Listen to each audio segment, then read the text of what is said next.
Fancy garment and kids mall, Ayesha Nagar police station के सामने, हजार खोली, मालेगांव।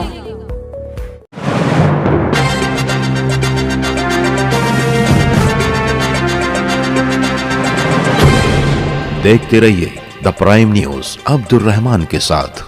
स्वागत है आपका द प्राइम न्यूज़ में। मैं हूं अब्दुल रहमान। हिंदुस्तान को आज़ाद हुए तकरीबन 76 साल हो गए हैं। 76 साल में आज एक ऐसा गांव है जिसको इतने सालों में स्वतंत्रता मिलने के बाद भी अब तक एक सड़क नहीं मिल सकी है। महात्मा गांधी ने कहा था कि हिंदुस्तान तब तक तरक्की नहीं कर सकता, तब तक विकसित नहीं हो सकता जब तक हिंदुस्तान के आखिरी गांव के आखिरी घर तक जो सुख सुविधाएं हैं, जो तरक्की, जो विकास है, वहाँ तक नहीं पहुँचे। अगर वहाँ तक नहीं पहुँच सकता तब तक हिंदुस्तान विकसित नहीं हो सकता।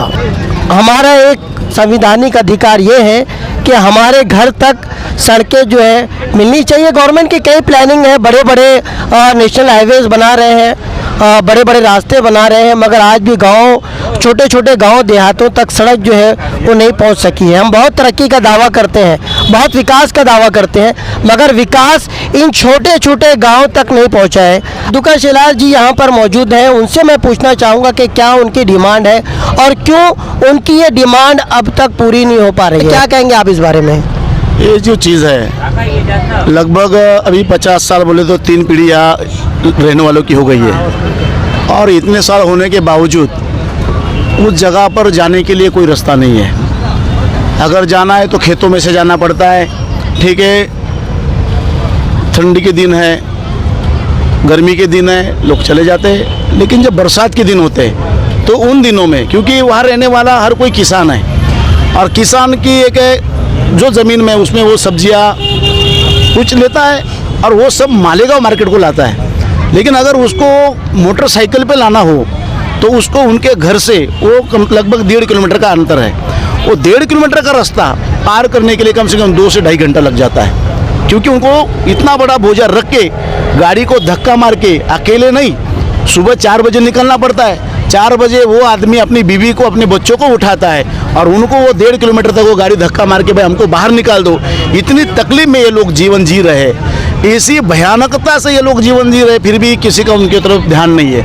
अब गए 10 दिन से ये लोग अभी यहाँ बैठे हैं, जहाँ आप देख रहे होंगे बच्चे हैं, बुजुर्ग हैं, माताएँ हैं। अब खुले में ये माताएँ बड़ी है, यहाँ ना टॉयलेट बाथरूम की व्यवस्था है, कुछ भी नहीं है जी। रात को इतने बड़े मच्छर वो सब काटते, इतनी भयानकता है। और ऐसी स्थिति में पड़े रहने के बावजूद मालेगांव के बीचों बीच कलेक्टर के बोले तो उनके सामने बैठे हैं, फिर भी कोई अधिकारी आके यहाँ पर इनकी कोई दखल नहीं ले रहा है। जिसको सीरियसली ये चीज़ को लेना चाहिए वो नहीं ले रहा है। अभी लोगों का कहना है कि वो अनलीगल है। बोला जाए तो 2019 में उस सड़क के लिए प्रशासन की ओर से 1 कोटी रुपए का निधि मंजूर है, लेकिन रास्ते में जिनके खेतों से लग के रास्ता जा रहा है, रास्ता लीगल है, जो नक्शा है उस जगह का, उस नक्शे में डबल डॉटेड रास्ता लीगल है। जो रास्ता लीगल है, जो ब्रिटिश काल से लीगल है, वो रास्ता बनने के लिए वो लोग विरोध करते हैं। उन लोगों को, कुछ लोग हैं, उनके लाड़ प्यार करना है कुछ तभी, उनके भाई उनका विचार करके उनके लिए इन लोगों से अन्याय हो रहा है। इसलिए जो लीगल है वो आप करो, आपके पास सब सत्ता है, आप कर सकते हो, आप प्रशासन हो, और प्रशासन अगर नहीं करेगा तो कौन करेगा? अगर देखिए 5-10 दिन हो गए हैं, आज मालेगांव शहर और तहसील के सारे जो नेताओं थे, सब लोग जो गांव-गांव में अपना नेतृत्व करते हैं, सबकी यहाँ मीटिंग बैठक हुई आज। सब ने एक साथ कहा जब तक इनको न्याय नहीं मिलेगा तब तक हम पीछे नहीं हटेंगे। जब तक रास्ते का काम शुरू नहीं होता तब तक यहाँ से कोई उठेगा नहीं, यही बैठे रहेंगे। भले उसके लिए साल लग जाए, 2 साल लग जाए, लेकिन यहाँ से उठना नहीं है। यही बैठकर इन लोगों को न्याय देने की बात है। रास्ता हम कुछ गलत मांग रहे, ऐसी बात नहीं है। जो हमारा हक है, जो न्यायिक है, किसी के घर में से रास्ता लेके जाना नहीं है, किसी के खेत में से रास्ता लेके जाना नहीं है। जो रास्ता नक्शे पर है वही रास्ता हमें मांगना है, इसके अलावा कोई अलग मांगनी है नहीं। कुछ और मांग करना है भाई, किसी के घर में जाना है, किसी के खेत में जाना है, ऐसा कुछ भी नहीं है। इसलिए हमारी आज आपके चैनल के माध्यम से एक ही प्रशासन को विनती है कि भाई कितने दिन और हमारा ये परीक्षा लोगे, कितने दिन रुकाओगे? अभी भी देर नहीं हुई है, अभी भी आप आओ, इन माताओं को बात देखो। ये बच्चे, छोटे छोटे बच्चे यहाँ पड़े हैं। बरसात में बच्चे स्कूल नहीं जा सकते, बरसात में घुटनों तक कीचड़ रहता है, उसमें से आदमी बाहर निकलेगा कैसे?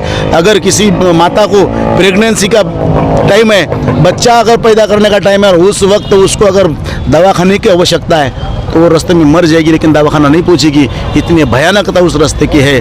अभी भी मैं हाथ जोड़ के सबको विनंती करता हूं, प्रशासन को विनंती करता हूं कि आप अभी भी इस बात का विचार करें और इन लोगों को न्याय देने का, हमें जो न्याय चाहिए वो न्याय देने का प्रयत्न करें। इसके अलावा और कुछ हमारी मांगनी नहीं है। धन्यवाद। तो साफ यहाँ इनका कहना है कि जो हमारा हक है वही हक हम मांग रहे हैं। हम नहीं चाहते कि किसी के खेतों में से जो है ज़बरदस्ती रास्ता बना दिया जाए। जो ब्रिटिश काल से जो रास्ता बाकायदा बनाया हुआ था, जो नक्शे पर है, उस नक्शे के अनुसार इन्होंने कहा कि 1 कोटि रुपए मंजूर भी हो चुका था। फिर क्या बात है कि वहाँ पर जो रोड नहीं बनाएगी? क्या इसके पीछे भी कहीं और बैंक की राजनीति है या किसी चेहरे को देखकर जो है इन गरीबों के साथ अन्याय हो रहा है? बड़ी एक परेशानी यहाँ पर होती है। कोई हार्ट का पेशेंट है या कोई एक प्रेग्नेंट वुमेन है जिनको डिलीवरी का समय है, वो जो है डिलीवरी के लिए जा नहीं पाते, बच्चे स्कूल नहीं जा पाते। ये इसी देश के नागरिक हैं, ये इसी मुल्क के नागरिक हैं, ये कोई बाहर से आए हुए नहीं हैं। ये शहर, ये गांव, ये देहात कुछ आजकल में बसा नहीं है। 3 पीढ़ियां इस गांव की अब तक जो है जवान हो चुकी है, मगर 50 साल में हम इनको एक रास्ता तक नहीं दे पाए, जो कि इनका अधिकार है।